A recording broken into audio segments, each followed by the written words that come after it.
This week in IT SPARC Cast, UniFi has been binging storage wars. India just got outsourced to AI. And Nvidia is Intel's newest sugar daddy.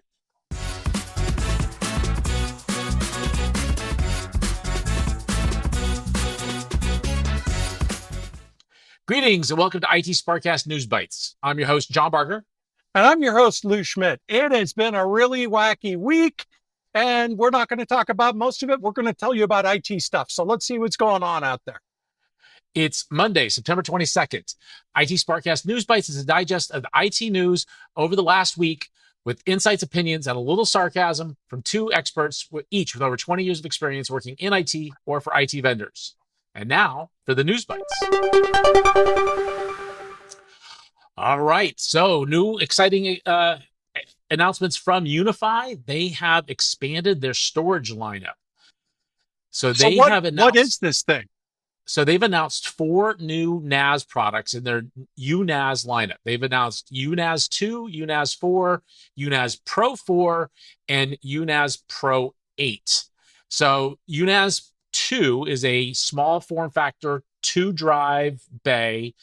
It's got 2.5 gigs connectivity. It's $200. It's shipping now. It's powered by PoE.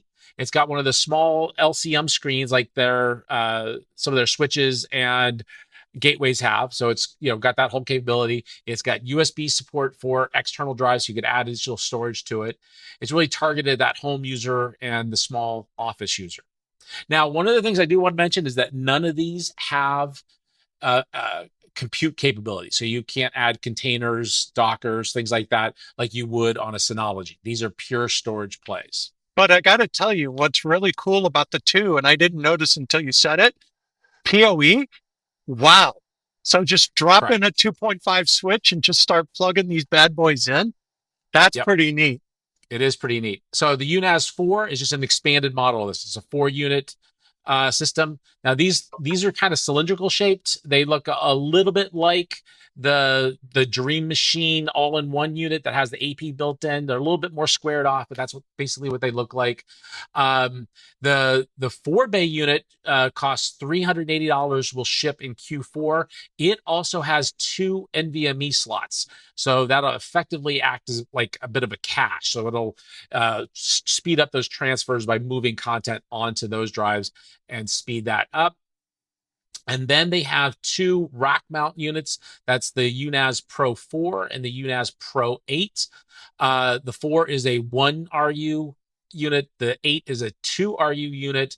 The 4 costs $500 and will be shipping in Q4. I should have mentioned that the UNAS 4 is also going to be shipping in Q4. And then the Pro 8 will be shipping in October.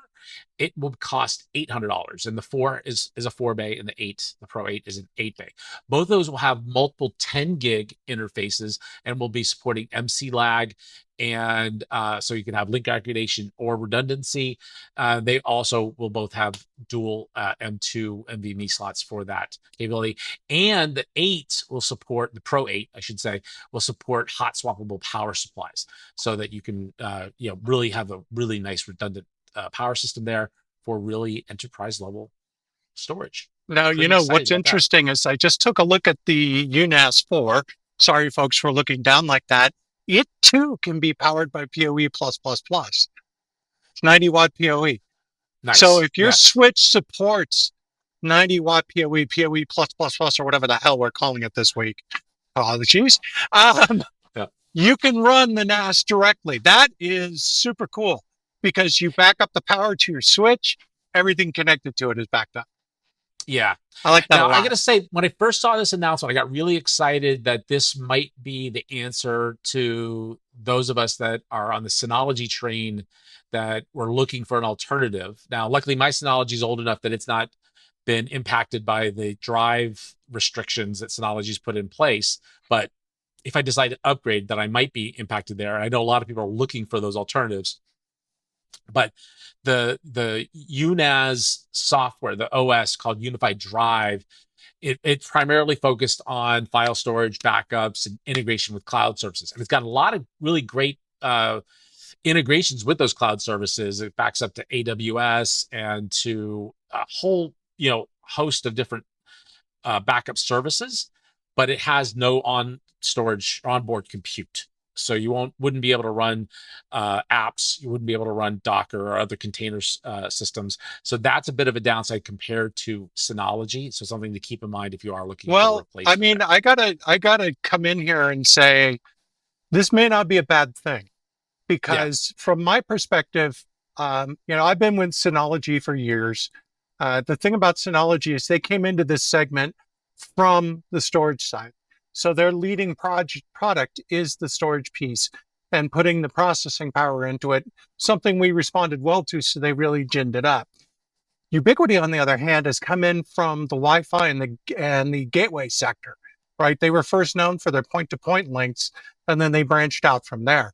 And what I see possibly them doing is maybe building more features into their cloud UI that allows local compute. And in that respect, they have a major lead from Synology because Synology's cloud is, whereas the UI for Ubiquiti is fantastic. So I would 100%. really love to see like a virtualization container backup thing integrated into the gateway instead of into the storage system where I can manage it with everything else. Yeah, I think that would be really cool. Ubiquiti, are you listening? We'd love that. absolutely. Absolutely. Now, why don't you talk about what's going on in India? Whoa. Okay. So this is something that we talked about early on when AI really started to raise its head as being a useful tool. But somebody from India in the Indian Dispatch by the name of Manish Singh calls it out, hollowing the base in India. So with the impact we've seen in the United States on lower end jobs, you have to wonder, well, how's this impacting India? The answer is severely, right? India's lucrative tech services model is built on low cost, entry level engineering graduates, right? Is being hollowed out massively right now. Now, folks who are watching this, if you've run projects with India, you know how challenging it can be, mostly because you're dealing with people who've never done this stuff before. And it can be a real issue. AIs are just right there. They're going to get it. You have to check it. So this is going to have massive impact on places like India, China, and Eastern Europe, where we've been outsourcing this information to. So the problem is their big pull was the arbitrage, right? You could get in there at $5 an hour or whatever. You know, they're getting paid in India the equivalent of US $5,000 a year, which is pretty decent money in India. And that was like, well, you were going to put up with a lot of stuff because it was inexpensive. And you got entry level jobs in coding, testing, documentation, QA are particularly exposed to automation. I have to tell you, John, I don't think there will be tech writing within 2 years. Yeah, I think you're That's right. I think that we've been saying all along about AI and the workforce, and the term we've been using, and maybe we need to modify this, was that AI is not going to take your job, but somebody using AI will. And I think that what we're going to see is that new roles will start showing up because of AI. And this is kind of like going back and looking at the 70s and early 80s when robotics started to change the way car manufacturing was done. mhm. And so you no longer have the individuals, putting the individual nuts and bolts onto the chassis of the vehicle, but we might not have people writing the repetitive code or some of the other things. And I think that that's what we've been using, call it human putty, and the basically cheap labor of India and Eastern Bloc countries and things like that. And now AI can provide that for us. And there was a lot of error checking that might have happened and maybe less than stellar performance that we would get. But I also think that what I have seen is some of those agencies, we'll call it the individual companies, are upping their game and they've been getting better at what they've been doing. So I think that they might be graduating into a new level of skill sets and capabilities. And then AI will be taking the lowest end of those jobs, and that's the tech support, the first draft of writing tech manuals, the first draft at writing the repetitive code, and then you might start seeing that. It'll be really Well, interesting to see what happens. I do think that it's going to be a problem in the short term when it comes to the economies of countries that are based on, to use for lack of a better term, human putty. and that That is the challenge that's called out here is that yeah, they they graduated and employed 225,000 new engineers last year. This yeah, year it was 60,000. So just yeah, an abs, and you're already running 13% unemployment in this age bracket of these folks. And you've got TCS, Infosys are actually reducing headcount, and the share of employees under 30 is declining. So this is not just the issue for us is, okay, great. Now we're going to be using AI to do the first pass tech writing, which means mostly you're going to have tech editors, not tech writers, right? It's all going to yeah, go through your code, and your product manager is going to be more involved. But, and I've worked in tech writing, so I know how the whole process works. This is going to have a really big social impact. So the big question is, will India step up and up their game as a country? Because they've kind of been working on the cheap side for a while. They do some really great advanced stuff, but their yeah, big value proposition, and they have a lot of people, so I really want them to succeed. Their big value proposition is come to us, we'll get it mostly right cheap. yeah. That's gone. Well, yeah, but I think one of the other areas that this is really going to impact, where AI is going to impact, is tech support. And we're seeing that LLMs, natural language search on knowledge base, can really take on that frontline support. We're seeing layoffs at places like Salesforce, where they're seeing that their AI agents are taking over for a lot of their support agents. And so that is actually happening there in real time. So that could be another big impact to places like India, Eastern Bloc, the ASEAN countries, and places like that where this is happening. So, But you know what? This is big and a long-term thing, but I'd like to bring up the last thing because I think we saved in some ways the best for last. that's right. This is a big one. John, you want to tell us It is. about this? Absolutely. So, Nvidia is investing $5 billion in Intel. And so we've got this from multiple places, AP News, Investopedia, and others. Nvidia is Nvidia. buying $5 billion worth of Intel common stock at $23.28 per share. So along with this is a strategic partnership that's coming along where they're going to jointly develop chips for data centers and personal computers. So this is a really interesting thing. So we're, first of all, not that long ago, we saw a notification that the US government was investing in Intel, which allowed them to get some things done that they needed to do. We've really seen Intel struggle. I mean, they were the king of chip manufacturing really not that long ago. If you go back 10 years, it was Intel. And if you go back 20 years, so those of you that are long ago, as old as Lou and I are, they used to talk about the Bill and Andy show, and that was talking about Microsoft and Intel, and how Microsoft would come out with a new version of operating system, and you had to upgrade your computer because you needed a new version of the Intel chipset to be able to run it, and you bought a new video game and it needed the newest Intel chip, the newest Pentium or whatever it might be, and you just kept upgrading systems. When was the last time, aside from obsolescence, you had to upgrade your processor? People are upset that they have to upgrade their PCs now because of Windows 11. Windows 10 is going obsolete, and these computers that are just fine, perfectly fast enough, but don't have the newest security capabilities, the newest TPUs, but the computers are just fine. Well, That here's those days, another thing you have to look at. AMD has been taking massive share both in absolutely, data center. AMD and Nvidia are killing Intel right now. All 100%. right. And the other thing is, if you want a laptop with embedded graphics, you're going to buy an AMD chip. The Mm-hmm. embedded graphics chiplet is so much better and so much more powerful. And they're finally getting the thermals into the right region that Intel is now in a real bind. And the thing about this that I find interesting is we know that Intel is launching a new graphics card that's Yeah. supposed to be their new AI type thing too. Is that going to get supplanted by this? Yeah, And it's we going to don't be have really the interesting. answer. We don't So have the answer for that one yet. the other one is, and Lou and I were talking about this pre-show, is this a promise ring? Is this the precursor to Nvidia acquiring Intel? You It would know, make a lot of sense. it would. And then what does that do for Nvidia? Because Nvidia is just been a rocket ship as far as their stock price and the size of the company and their importance in just the tech industry in general.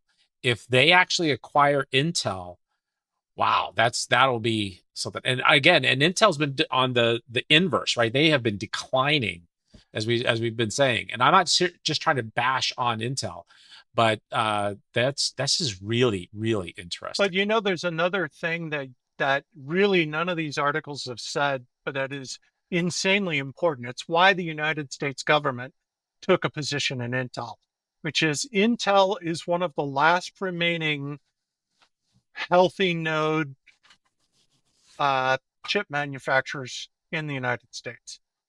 Yeah, IBM, which used to do all the cutting edge chip research, used to come out of IBM. yeah, And they had the best fabs up in New York. They were one of the up until about 15 years ago, they were probably the largest manufacturer of ASICs.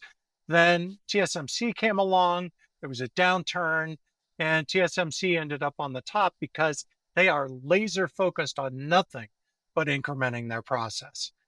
For the security of our nation, we have to control that stuff. We yeah, have to be, and in the event of a war, we have to be able to make these chips. They're in everything. And I think 100%. what could end up happening is that this buy could be used to ensure that NVIDIA keeps its foundry business and that they push to the new 18A process, Node 18A, which is pretty comparable to what's going on in Samsung and TSMC right now. I wish them the best of luck.